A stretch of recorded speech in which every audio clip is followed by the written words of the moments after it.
What's up, y'all? This is Brave, and I'm back for another review of Basketball Wives Orlando. This is Season 1, Episode 8, and the episode is titled Forget Me Not. So we start this episode off with Nikki and Neek hanging out.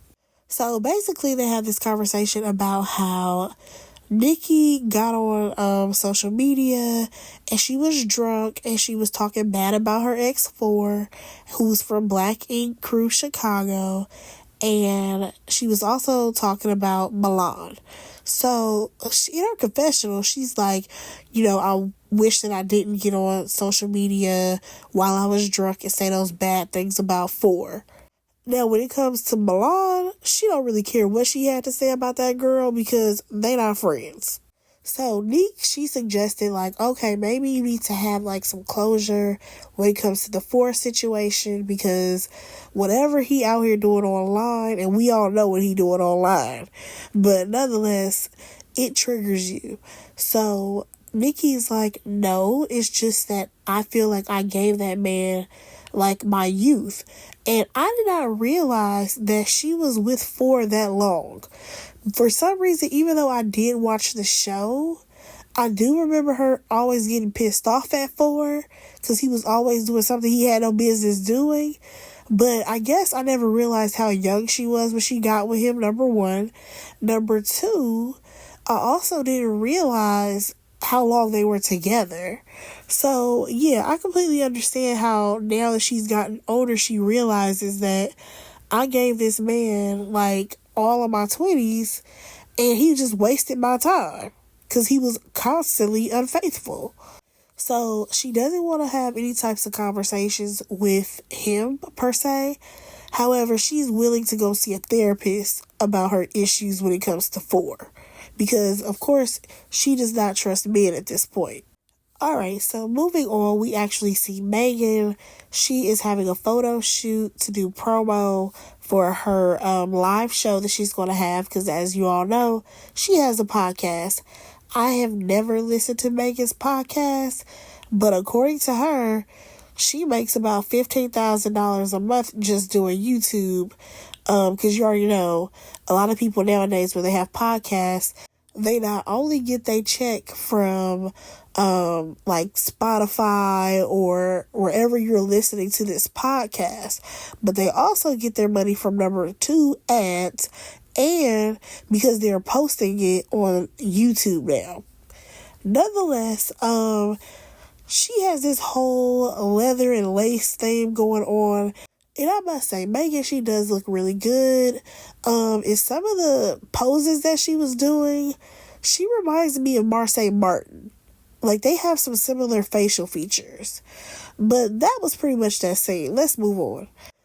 Alright, so we have Mulan. She's hanging out with Ashley now at Ashley's store. Yeah. Their friendship is so fake. At least it is to me, because it seems like Mulan ain't got no friends, so she's clinging on to whoever doesn't like Danny and Morgan. Nonetheless, I feel like her booty does look crazy.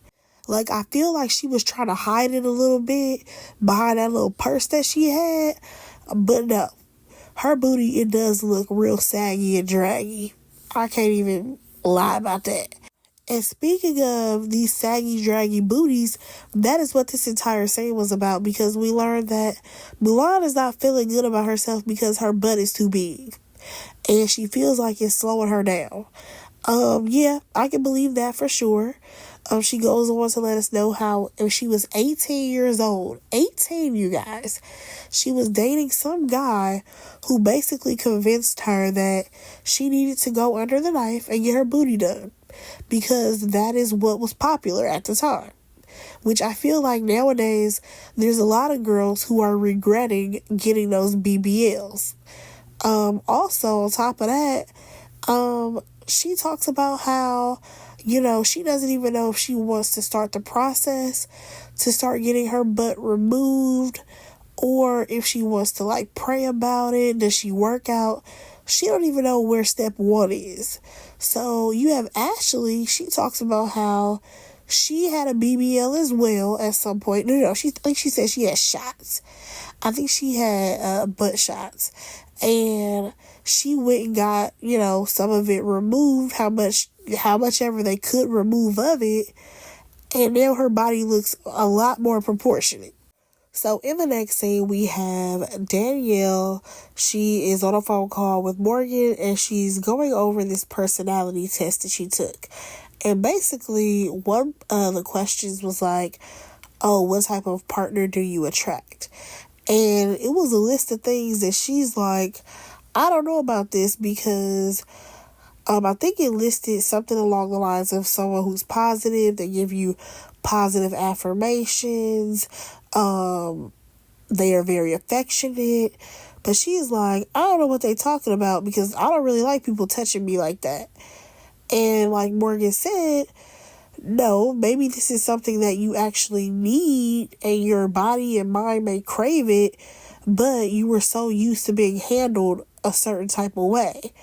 And I definitely think that plays into it, because she was with Rashad for so long, and the way he loved her may not actually align with her love language. It may not actually be what she needs.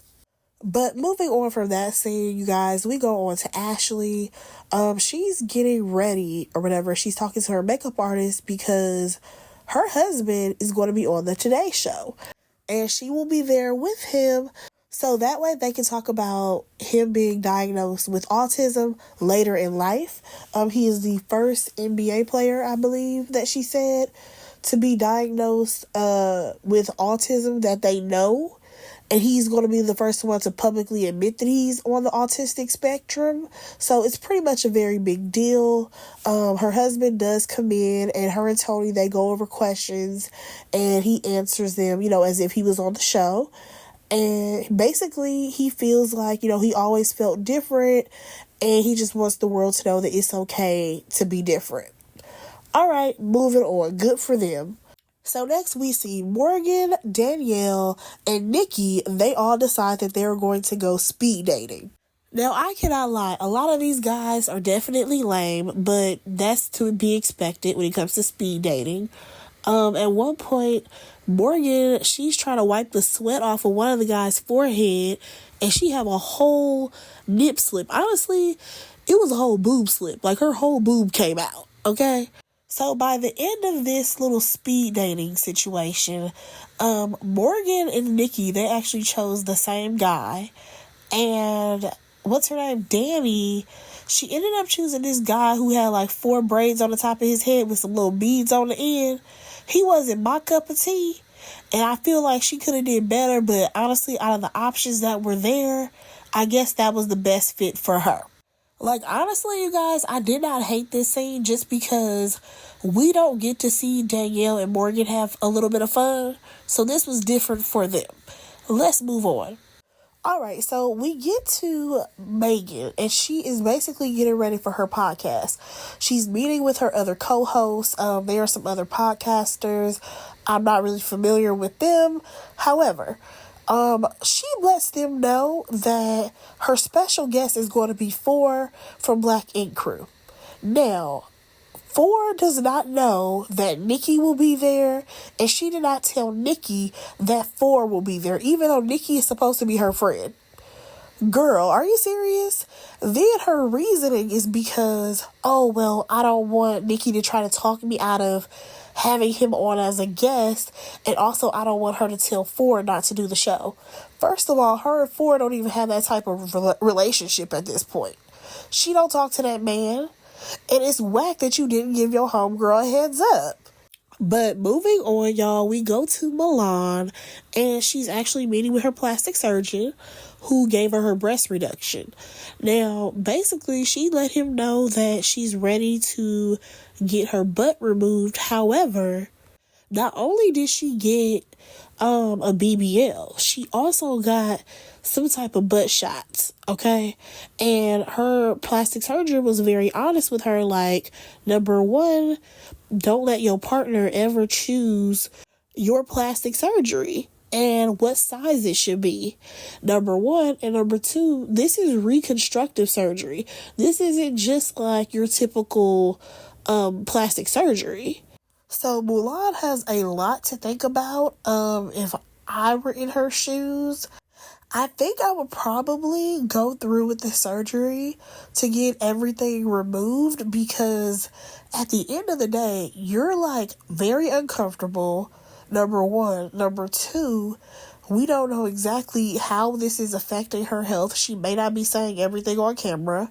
Number three, yeah, it's time to get that foreign stuff out of your body. Now let's move on, because Danny is on a date. Now, is she on a date with that random guy from speed dating? No. This is a whole other guy. She said that they have been vibing for a while. I think she said his name was like Michael or something like that. This guy is a sports agent. So at least he got a job, y'all. He seems to be really into her. We learned that he has a child as well. So they both will be coming into a relationship with their own children. Yeah. This seemed like a cool little date.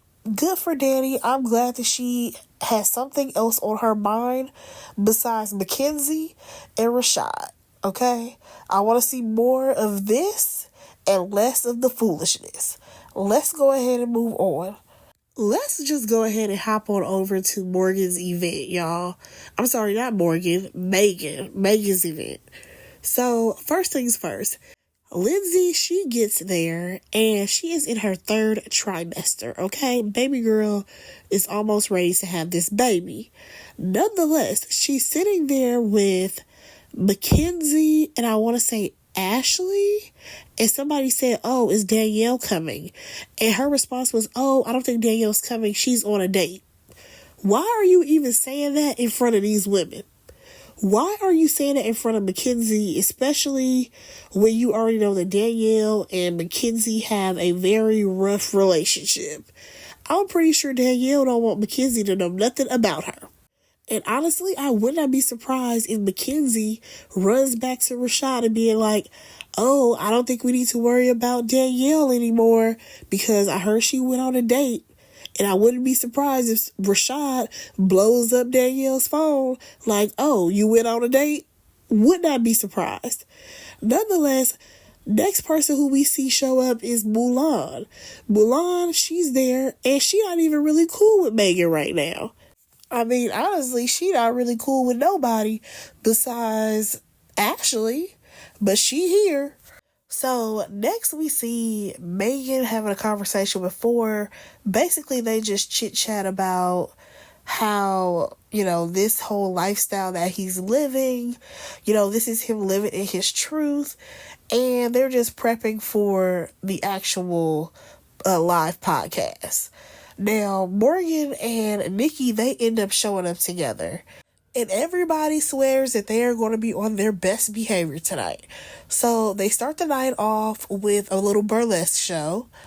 And then the little co-hosts come out and Megan says her speech or whatever.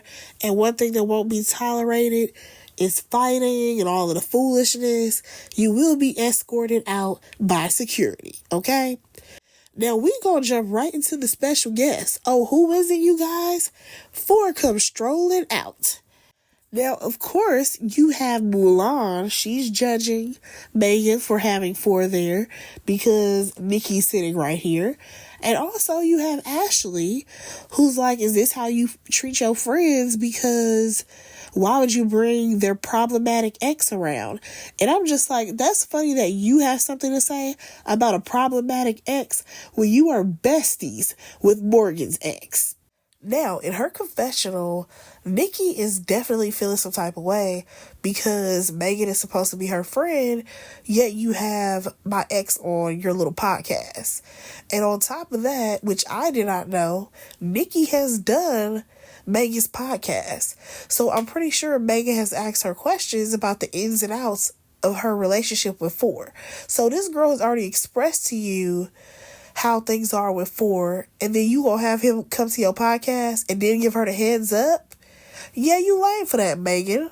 So, as Four is on stage answering these ridiculous questions or whatever, you have all the ladies in their confessional basically saying how they not really feeling this. Morgan, she's like, we don't even know what you identify as, sir, because you doing all this talking, but you talking in circles. Ashley, she feels like, all of this is crude, it's disgusting, and she also feels like he's doing too much and he's putting on airs because Nikki is in the crowd. Now, do I think that he's, putting on? Actually, no. Y'all, we've all seen what his Twitter looks like. This is just who this man is, okay? Nonetheless, overall, do I feel like Megan should have gave Nikki a heads up? Absolutely. Absolutely, because she should have been able to make the decision if she wanted to sit there and listen to this man talk or not. Number one. And number two, the thing about it, when it comes to Nikki, I feel like the reason why she, feels the way she does about 4 is because the way he completely changed his overall public persona and what he's into and all of this stuff, it does have people looking at Nikki as, okay, so were you the one who was doing all this stuff with him? You know what I'm saying? And even if she wasn't that person, it makes people look at her sideways. So I can understand why she feels some type of way about 4. And honestly, if I was her, I would definitely have a conversation with Megan after this whole thing is over. But y'all, that was the episode. Nothing much happened. Let me know what y'all thought about it. Go ahead and like, comment, and subscribe to my channel. And I will talk to y'all in my next review. Bye, guys.